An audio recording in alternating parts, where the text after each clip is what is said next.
The rival Koreas moved toward easing their bitter animosity Tuesday during rare talks, with North Korea agreeing to take part in next month's Winter Olympics in South Korea. The countries also agreed to hold more discussions on reducing tension along their border and to reopen a military hotline. The first meeting of its kind between the nations in about 2 years was arranged after North Korean leader Kim Jong-un made an abrupt push for improved ties with South Korea following a year of escalating tensions with the outside world over his expanding nuclear and missile programs. Critics say Kim may be trying to divide Seoul and Washington in a bid to weaken international pressure and sanctions on the North. In comments that appeared to back up those critical views, Chief North Korean delegate Ri Sun-gwon said his country's nuclear weapons are aimed at the United States, not South Korea. He made the comments while complaining about what he called inaccurate South Korean media reports that he said Tuesday's talks dealt with North Korea's nuclear disarmament. All our state-of-the-art strategic weapons like atomic bombs, hydrogen bombs, and intercontinental ballistic rockets are completely targeting the United States. They are not targeting our compatriots in the South, Ri said, according to media footage from the border village of Panmunjom, where the talks were held.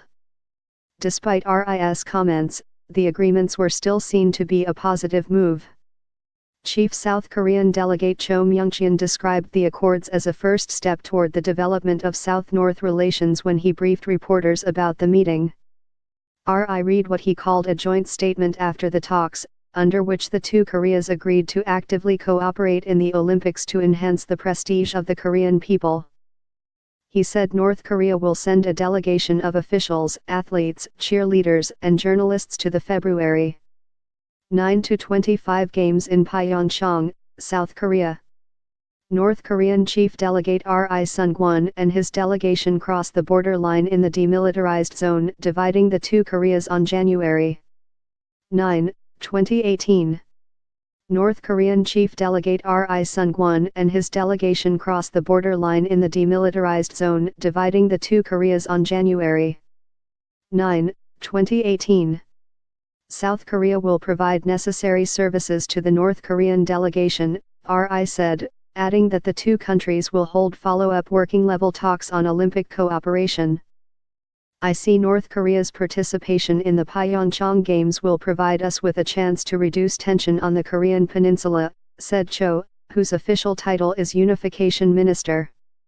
U.S. State Department spokeswoman Heather Nauert welcomed the inter-Korean meeting, which she said was aimed at ensuring a safe, secure, and successful Olympics.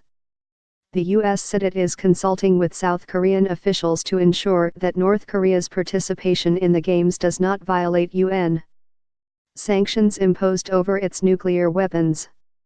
North Korea is not a winter sports power, and two of its figure skaters, Ryum Tae-ok and Kim Joo-sik, earlier became the only North Korean athletes to qualify for the Games before the North missed a confirmation deadline. The International Olympic Committee said Monday it has kept the door open for North Korea to take part in the Games.